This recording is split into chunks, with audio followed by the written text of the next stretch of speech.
So welcome back.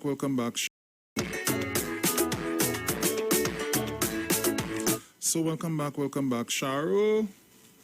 We do apologize for that. We do apologize for that little break. Facebook gone down. Now, well, yeah, how was to start over the stream? Okay. Yeah, so we now getting the audio here. So sorry about that, guys. Up to now, we don't know what happened there. We don't have a clue. Hey, Olia. Sharon, I ain't seen it. Have all kind of things flying all over the place, yes? Was he one of them flying? Telling me? I tell you. I understand that. Yeah, so we was talking about what could make a man get so angry that you will shoot behind your loved one and look to kill them, and that had to be something real bad. Oh, that is it. I'm not going to come down on the man because we don't know where this happened, but to shoot at somebody, that means if you had aimed properly, you would have killed him. Today it would have been a murder. Not a word Kamla Prasad Bisasa is saying. The UNCS say a word, not a word. They're quiet.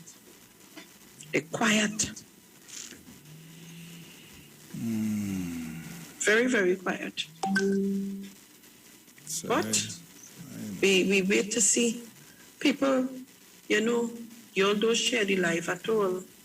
I tell all you, if we have 200-300 of you all on the Facebook and you don't share the life, nobody would know what's going on, 5 shares. Let me thank David Wilson, Julia Matthew, Dave Emmanuel, Len Young, Oswald Williams, and I've seen 18 more. Okay, so we have about 18. So guys, you all need to share the live, right? Share the live. Darren, you're thinking. Nice. Isaiah. I have to share. Okay. I have to share my space with my son and his because remember their roll call comes at 8:30. So we have to share. I on one side and he on the next side. Today's test. Oh, yes. I'm waiting for him. Yeah, because the game. Oh, yes. So he better come up with this today. Because he and the game will be spending time together. I don't read my right attack already, yes? I am making joke. I don't Trinidad and Tobago, it's 8:30 a.m. Today is the 21st of June 2021. And to all of you celebrating birthdays today, happy birthday to you. And all of you celebrating your anniversary, I say happy anniversary to you too. Enjoy your day. I hope that all that you wish for, you get it in abundance. I pray, God, that our debt toll can go down to 0 and that our positive cases can come down to very minimal. And I also pray that we be vaccinated so that we can fight this pandemic, this virus. So I'm praying and asking God for that to happen. All right, Trinidad and Tobago, I am praying for that. Trust me. All right? Good. So you can call us up on the numbers. You can call me in the meantime. Bruce is trying to get the it's back up, I'm seeing. Yeah. Just hold for me. Making sure. Let me just put it back up. And I have to turn off this today. Right. I have to turn off the volume. So sorry about that, guys. We do apologize, but sometimes we're dealing with technology and the internet and so on. And sometimes it will go down a little bit and sometimes we'll have little technical issues, all right? But when it's a stick to it. So you have to stick to it. So if we come off, come back on. You understand? Good. So Bruce, you can take your calls. Sure. I see YouTube is up and Facebook is coming up. So you can take your calls, guys. Okay. I'm just asking the question, what could make, I'm getting a call, let me take it. Go ahead. Mr. Chance? Mr. Chance? Why am I not getting it? You? Message, I'm good. How are you doing? Good.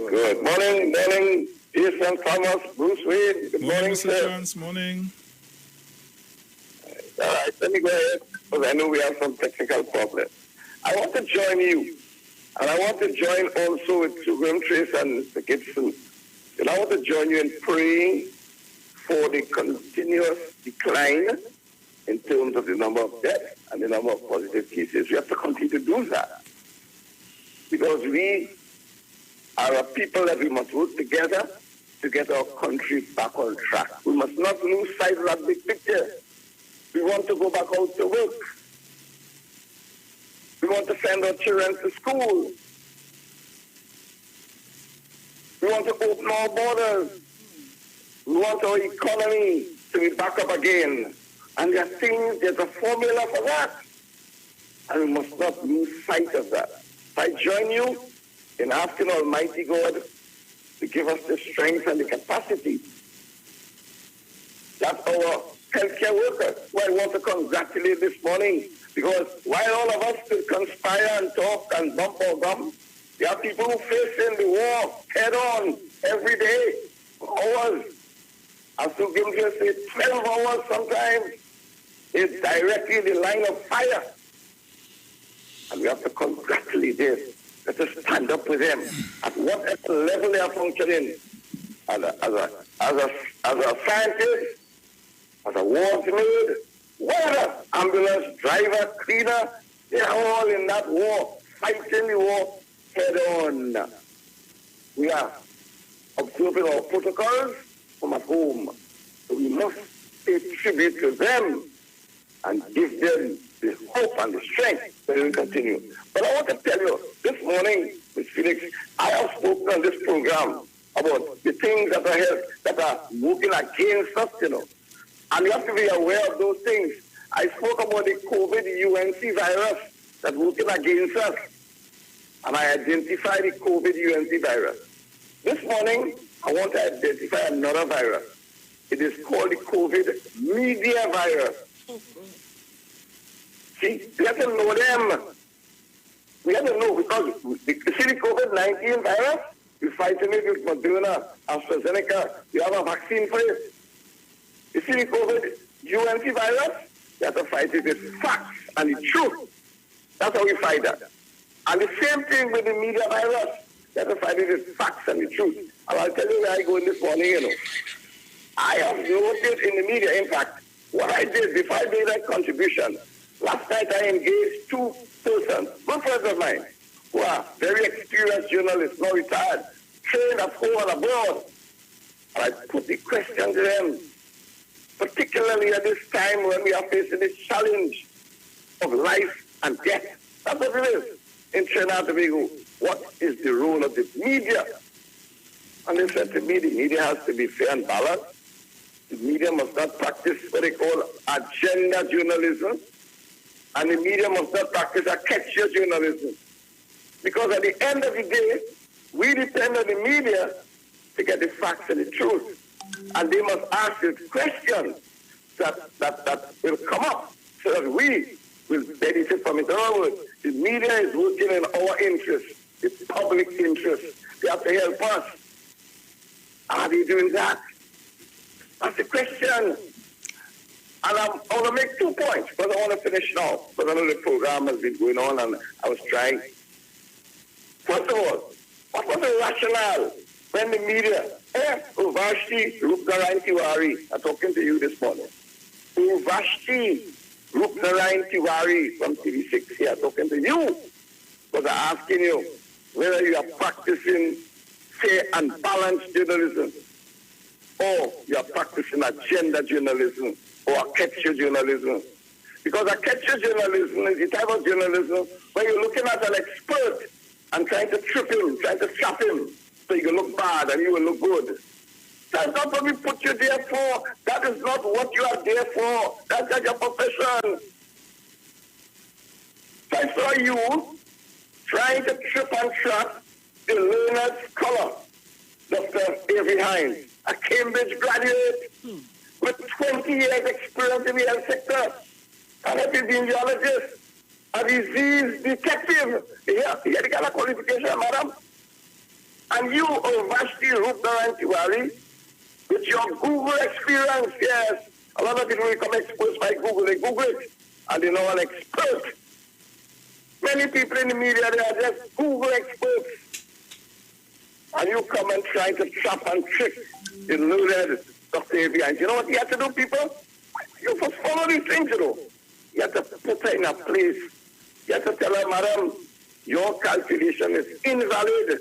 So I want to tell her this morning, please, when you ask me questions, ask questions in the public interest so we will benefit. So try to trap and trick people of that competence. It doesn't look good. And then I also want to ask you all, what was the reason of putting all these stories out there saying this person allegedly died after they get the COVID-19 vaccine? You have no proof about it, but you put it out there. What was the agenda? The agenda was the agenda vaccine hesitancy. Was that to try to prevent the people trying to go from getting the vaccine?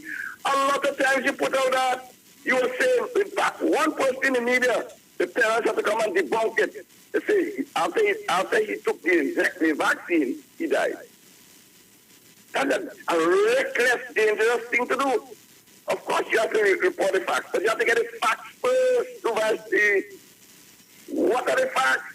The parents have to come out and say, he never took the vaccine. And you know, up to now, not a word from you all. Same thing you did with Franklin Khan. Nothing, you didn't get your autopsy, you had nothing to show us. But you see, you're here, so. No, we're not accepting that. And finally, Rashi, let me tell you something. You know, Trinidad and Tobago is a polarized society. Indians and Africans and so on. What is the benefit of asking the question, how many people died from what race? Whether they African and Indian. Who contracted COVID? How many are Indian, how many are African? Listen, COVID doesn't care who African, who Indian, where you live in. What is the purpose of that? That is why I'm asking you, Vashti Rupnarantiwari, are you practicing agenda journalism? What is your agenda? Is it political? Thank you very much, Ms. Felix and Bruce Wayne. Thank you, Mr. Chance. Mr. Chance. And that's what we face with in this country, you know. Tell me, have you heard in any other country behavioral patterns like these? Nope. The media, the opposition. You hearing anything like that? If you look on my Facebook page, Bruce, you would see chaos and mayhem with vaccination in a number of countries. And one of them, I put it up, and you would see there. You hearing anybody coming out and making any bacchanal and confusion and calling for this one to resign and this one to be fired? And this is the only space I think I hear. Not even in the Caribbean I hearing this. Thank you very much, Mr. Chance. Thank you very much. But it's still a take away from me asking what a woman or a man could do for you to shoot behind them. This morning, and you're right, this morning we ain't seeing that nowhere as a headline on any one of the papers. God help us, yes? But Trinidad and Tobago, it's 8:41 a.m. We're getting ready to leave in a short while. Today is the 21st of June, 2021. And let us pray that we can have the cases lowered. And, oh Lord, I wish we can have no deaths today. Please, Jesus, I ask so much for that. And let us do what we have to do so that we can open them gradually and follow the time that is the Prime Minister has been putting the science for us to open back out. That's the only way we can do this together.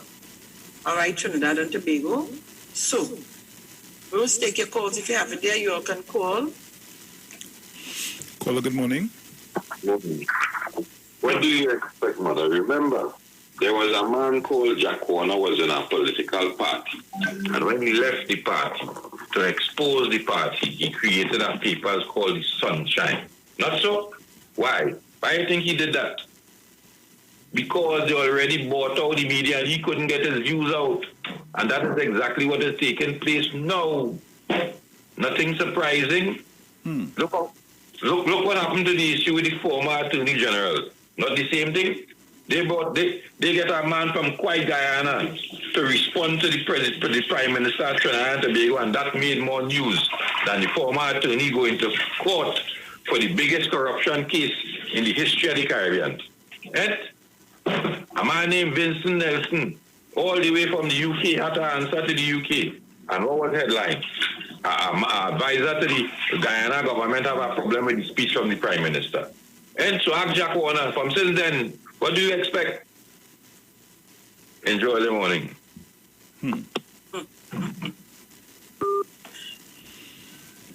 Boy. This, life is a very uneven thing, when you think about it and look at it, there are people who could do what? And as you do one simple thing, you are being dragged through the mud and the gutter, and others are saved and hidden. Well, you call now, 4757426, and you can call over by Bruce. Caller. Yeah. Caller, good morning. Hi, Brucey and Sharon. I want to thank Mr. Chance for that, about that journalist, because I was wondering if anybody had noticed. Man, Mr. Hines, Dr. Hines, so skillfully pull her up and put her in her place, very skillfully. So I was wondering if anybody had observed, and they practice him a kind of, I don't know what to say, journalism, besides being biased. I don't know if you see any race kind of seeping through very subtly, So people out here, we observing them. We paying attention to you all. We on to you all. Thank you, Mr. Chance. And I would always say, you could fool some of the people some of the time, but not all the people all the time. We on to you all. Don't try that. Another person they're attacking is Mr. Davlin Thomas. I know Mr. Davlin Thomas from the UE as a man of integrity. They're trying to attack him too, because maybe he's standing in the way of certain people wanting to do their own thing inside of there. Thank you, guys. Thank you. Thank you very much. I have one here. Caller, morning. Yeah, morning again, Ms. Sharon, Felix, Bruce Wayne. Now, I want Mr. Marvin Gonzalez to approve what is going on in Wassa right now. You have people owing $4,000 and $5,000 and up. You know how much years that is, Miss Felix? It's years these people in pay no water rates, nothing. Just using the water just so without sympathy, without any kind of mercy of paying the bills. I want Mr. Gonzalez approve what Wassa is doing and let them go ahead and take these people, disconnect these people and them for me, please. Let them go and pay the bill. As they will pull up by the door, you hear them, no, don't cut me, I'm going to pay. The same thing with electricity too also, Mr. Gonzalez. And Miss Beckles, you see AGC, it has some delinquent customers there also. Let me make them come up to standard now. Please, thank you very much. Thank you very much, caller. I'm listening and I read it. I think here. Somebody say, oh God, let us do to put me in trouble. Good morning, Sharon and Bruce. All, Miss Sharon, I want you to pull the tape where yesterday Kingsley said Kamala has plenty money. Don't let him get off so easy. You know what he sees, money. Oh God, I don't want to be put in that position, and Jesus. Not me. Let him talk that somewhere, so when they want to sue, they will sue our program and sue me and Bruce. May I able with that? I have no information on that, sir. I ain't getting involved in that one. Not me. Not today. Not today. So, guys, we're getting ready to leave in a short while. I know today is test for a lot of children. So make sure and get your test done and your online.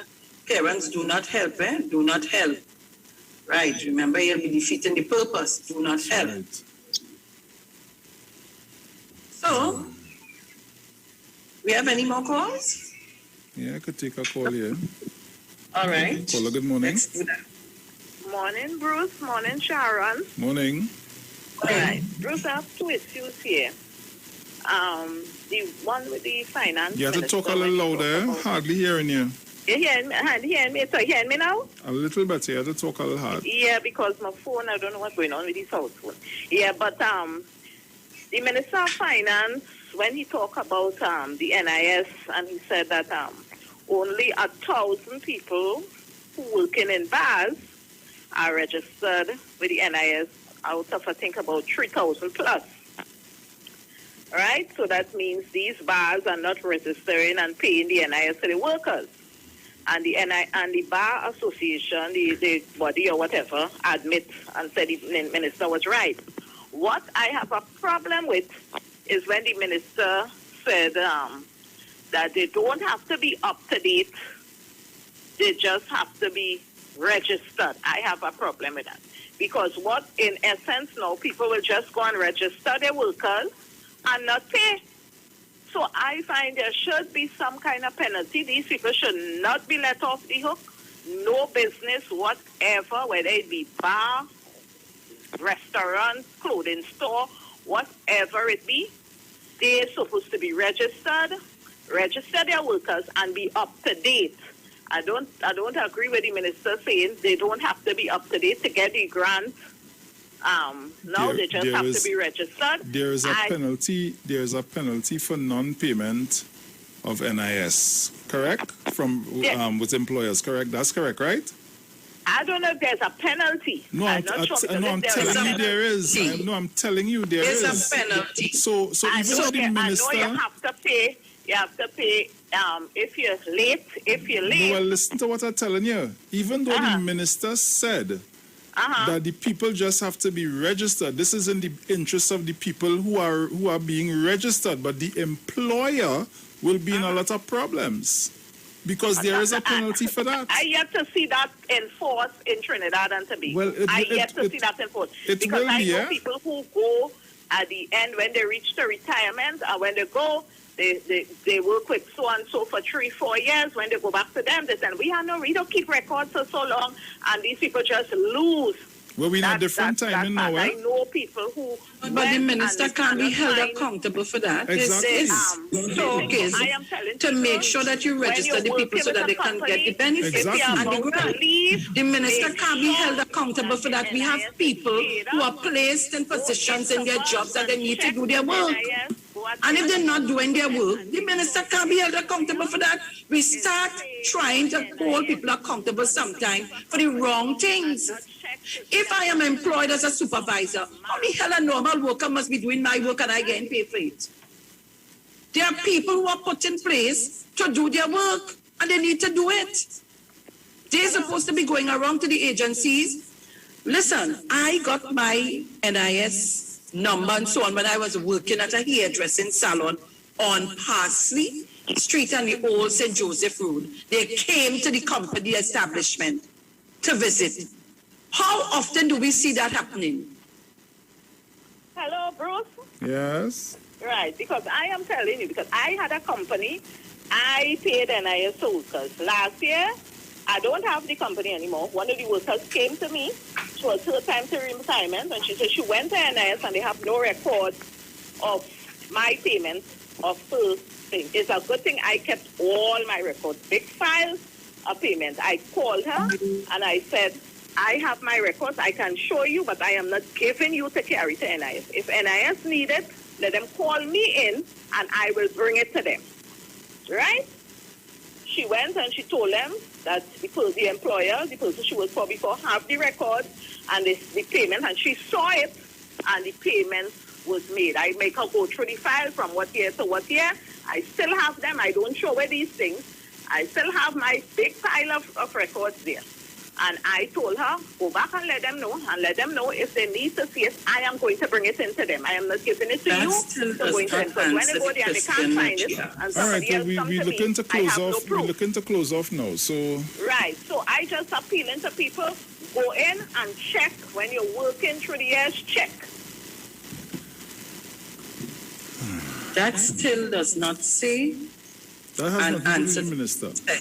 Nothing to do with the minister. You know, we always have this blame game and we don't listen half of the times. Because I am sure, I am certainly, and I'm going back and listen to that clip, there were other information that was put out there. But Sharon, But- like I will continue to say, the employer is going to have problems because worse yet, if it is your workers are registered and you're not paid the NIS. We have 2 more minutes before we close, Sharon. Trying to find, oh gosh, look for it now. Yeah. Yeah, we have 2 more. So- We have about a minute and something to go again. All right. So, guys, the word for today is joy. And before I say the word again, let me send condolences to Mommy Sauce and the entire family and the passing of her mother. Yeah. I know very well how that can be. So let me just say that, and the word for today's joy. Angie, quickly. Morning. Yeah, Miss Sharon, I just calling to say, I always say the onus is on the employee to check by NID at intervals to make sure their records are in order. Thank you. All right. So I let these lyrics sing in my soul. I've got the joy, joy, joy, joy down in my heart. You all remember that? With or without the melody, this is a powerful affirmation reminding me that my joy is inherent. Singing aloud or softly to myself puts a spring in my step and a twinkle in my eyes. Joy is part of my divine essence and not dependent upon things that can fluctuate or fade. Because joy is my natural state, I need only to free it in order to feel it. Even in the midst of any undesirable situation, I can open myself to joy. I focus on my blessings and on the divine love and life within. As I am lifted up, I feel the joy that comes from trusting spirit. I am calm, peaceful, and joyous deep down in my heart. For you shall go out in joy and be led back in peace. The mountains and the hills before you shall burst into songs, and all the trees of the field shall clap their hands. Isaiah 55:12. Trinidad and Tobago, this is where we got to leave it for today. Talk to you on Wednesday. That's me. Tomorrow is Dominic's turn. And I leave you in the capable hands of Google. And of course, thank you very much for viewing and listening to us, Titans of Democracy on a Morning. Jason Thomas, a.k.a. Bruce Wayne, yours truly, Sharon Felix. We're out. Bruce. Ciao.